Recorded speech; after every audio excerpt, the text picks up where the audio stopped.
Allah commands us in the Quran, or He suggests to us, لِيَدَّبَّرُوا آيَاتِهِ, so they reflect deeply into His ayat. Every ayah is a concise sermon in and of itself. This is one sermon from Allah. So He says, فَأَقِيمُوا الصَّلَاةَ وَآتُوا الزَّكَاةَ. Establish prayer and give zakah. I think everybody here knows what that means. So He starts from the basics again. Now you're like, I have to be witness against all of humanity? Where do I even begin? And Allah says, I'll tell you where to begin. أَقِيمُوا الصَّلَاةَ وَآتُوا الزَّكَاةَ. Start from the basics. Start from the fundamentals. Don't underestimate the value of the fundamentals, because they will build the rest of this deen. And by the way, in saying zakah, salah we talk about a lot, alhamdulillah, and it's never going to be enough. I'll just say one thing about zakah. By saying zakah, Allah Azza wa Jal actually highlighted the importance of clean financial transactions. Because you can't be giving zakat on haram money, can you? People are so bent upon, so serious about eating halal chicken. But they don't care if they're eating halal chicken from the money they earn from the liquor store. They don't care. But they really have to have, this is Zabiha chicken? It's Budweiser money. Well, who cares if it's Zabiha chicken? It's like you're sprinkling pork sauce on top and eating it. Come on. Zakat is given on clean money. By just mentioning giving of zakat, Allah Azza wa Jalla is talking about us engaging in clean financial transactions, and on top of that purifying the halal money by means of zakah. وَأَقِيمُوا الصَّلَاةَ وَآتُوا الزَّكَاةَ. Then He says, وَاعْتَصِمُوا بِاللَّهِ, and hold on for dear life. Again, not linguistics this time because my time's up. Hold on for dear life to Allah. هُوَ مَوْلَاكُمْ. He is your protective friend. فَنِعْمَ الْمَوْلَى وَنِعْمَ النَّصِيرُ. What an incredible protective friend, and what an incredible aid. What I want to leave you with now is the title of this talk. Inshallah, it'll take me 3 minutes or less. I know Maghrib time is approaching.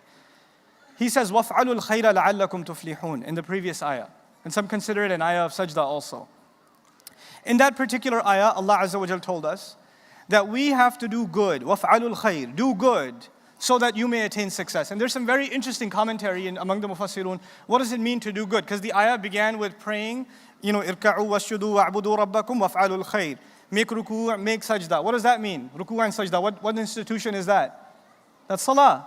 Then He says, wa'budu rabbakum, and enslave yourselves. Put yourselves in servitude to your master. Now what does that mean? That means there's more to ibadah than just ruku' and sajda.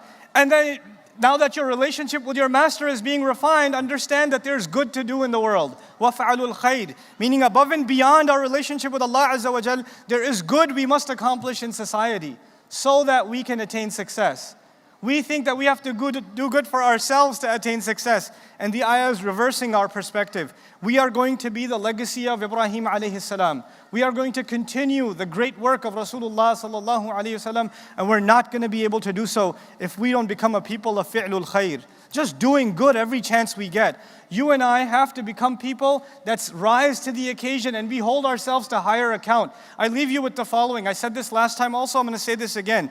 Young college students that are here, parents that are here that want good education for their children, don't just think about your children becoming educated so they have a job or they make good money so they can give you more money and they can have a nice house and you can show off their house. Think about your children and their education and how they will be of service to humanity. How will they lead? How will they become pioneers in their fields? How will they be the model of excellence and success? And I make dua that Allah raises among this generation of children people that are way above and beyond what anything in my generation and the one before it accomplished, so that we become people of fi'lul khair.